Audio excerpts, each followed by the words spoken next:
Sebagai umat muslim, tahukah Anda apa kedahsyatan bila kita bersolawat terhadap Nabi kita, Rasulullah Muhammad SAW? Ada begitu banyak keutamaan bagi mereka yang gemar membaca solawat, sebagaimana tercantum dalam sebuah hadis Rasulullah yang diriwayatkan oleh Imam Tabrani, Imam An-Nasai, dan Imam Al-Bazar dari Abu Burdah bin Nayar, yang artinya, barang siapa yang bersolawat kepadaku dari umatku, solawat secara ikhlas dari hatinya, Allah subhanahu wa ta'ala akan bersolawat untuknya 10 kali solawat, menaikkan derajatnya 10 kali lipat, mencatat untuknya 10 kali kebaikan, dan menghapuskan untuknya 10 keburukan. Dalam sebuah hadis Rasulullah SAW bersabda, jika seorang hamba bersolawat, maka solawat itu akan keluar dari mulutnya secepat kilat dalam bentuk cahaya. Dan cahaya itu akan mengelilingi seluruh penjuru barat dan timur sambil berteriak, aku adalah solawatnya Fulan bin Fulan. Kemudian Allah subhanahu wa ta'ala akan jadikan solawat itu menjadi seekor burung yang memiliki 70.000 sayap. Dalam satu sayap mempunyai 70.000 kepala. Dalam satu kepala memiliki 70.000 wajah. Dalam satu wajah memiliki 70.000 mulut. Dan dalam satu mulut ada 70 lidah.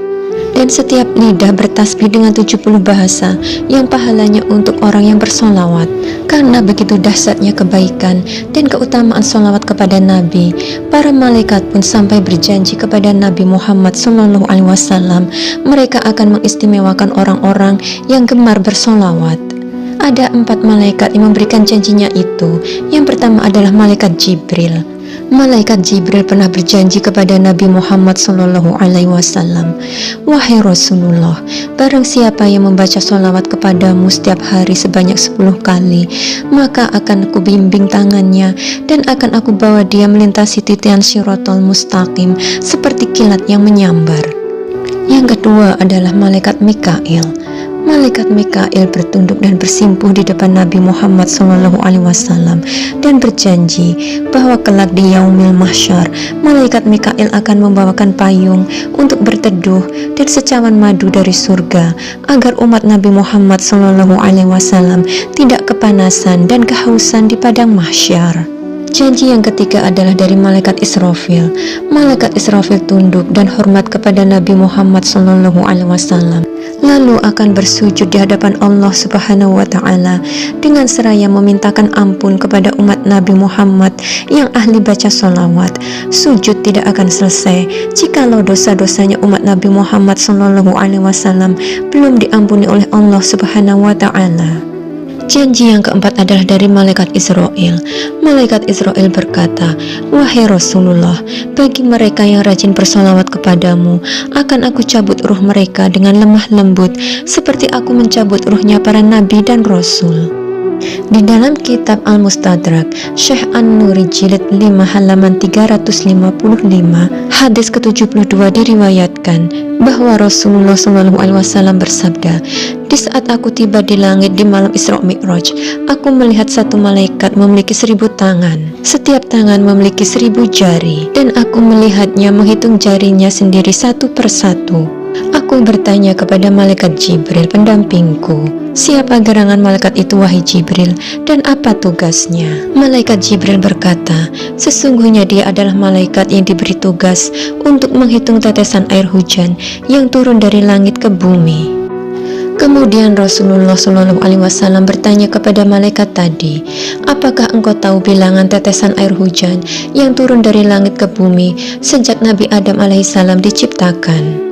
Malaikat tadi berkata, wahai Rasulullah SAW, demi yang telah mengutusmu dengan hak kebenaran, sesungguhnya aku mengetahui semua jumlah tetesan air hujan yang diturunkan dari langit ke bumi sejak diciptakannya Nabi Adam alaihissalam sampai saat ini. Begitu pula aku mengetahui jumlah tetesan air hujan yang turun ke laut, ke darat, ke hutan rimba, ke gunung-gunung, ke lembah-lembah, ke sungai-sungai, ke sawah-sawah, dan tempat-tempat yang tidak diketahui oleh manusia. Mendengar semua itu, Rasulullah SAW merasa sangat takjub dengan kemampuan malaikat tadi dalam menghitung tetesan air hujan. Kemudian malaikat tadi berkata lagi, wahai Rasulullah SAW, walaupun aku memiliki 1000 tangan dan 1.000.000 jari, dan diberi kepandaian untuk menghitung tetesan air hujan yang turun dari langit ke bumi. Tetapi aku memiliki kelemahan dan kekurangan. Rasulullah SAW bertanya, apa kekuranganmu dan kelemahanmu?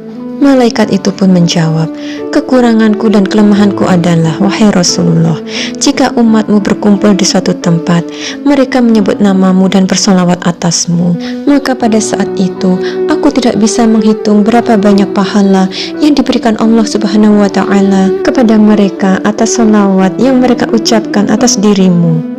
Ketika salah satu dari umatku, baik laki-laki maupun perempuan, yang membaca sholawat kepadaku, maka Allah Subhanahu wa Ta'ala memerintahkan kepada malaikat tersebut untuk menceburkan diri ke dalam lautan cahaya yang berada di bawah arsy. Lalu malaikat tersebut menceburkan diri dan keluar, kemudian mengkibas-kibaskan sayapnya.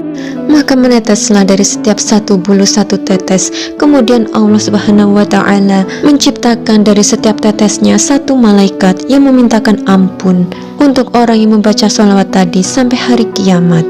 Masya Allah, begitu dahsyatnya keistimewaan sholawat jika kita rutin mengamalkannya setiap hari.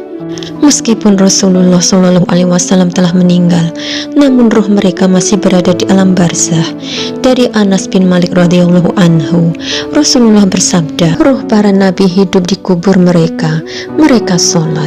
Tidaklah salah seorang mengucapkan salam kepadaku, kecuali Allah Subhanahu wa Ta'ala mengembalikan ruhku sampai aku bisa membalas salam kepada orang tersebut. Hadis riwayat Abu Dawud, Tabrani, dan Al-Baihaqi. Bukan hanya dicatat, sholawat yang dibaca oleh umat juga akan dibalas langsung oleh Rasulullah SAW. Barang siapa bersolawat kepadaku, maka solawatnya sampai kepadaku, dan aku akan bersolawat kepadanya, dan ditulis baginya selain itu 10 kali kebaikan. Hadis riwayat Tabrani. Selawat yang dibacakan oleh umat akan disampaikan oleh malaikat kepada Rasulullah SAW. Malaikat yang menjadi penghubung dan penyampai selawat tersebut adalah malaikat sayyahin. Mereka merupakan malaikat yang diutus Allah Subhanahu wa Ta'ala untuk berjalan-jalan di bumi dan khusus untuk mencari orang-orang yang bersolawat. Hal ini juga telah diabadikan dalam hadis. Sesungguhnya Allah Subhanahu wa Ta'ala memiliki para malaikat yang berjalan di muka bumi dan menyampaikannya salam kepadaku dari umatku. Hadis riwayat Ahmad, An-Nasa'i, Ibnu Hibban, At-Tabrani, Al-Hakim, dan yang lainnya. Sahabat muslim semua, begitu banyak keistimewaan dari sholawat. Masih ingatkah saudara muslim akan keistimewaan seorang wanita yang ahli sholawat dan meninggal langsung masuk ke surga tanpa melalui proses pertanyaan dari malaikat mungkar dan nakir?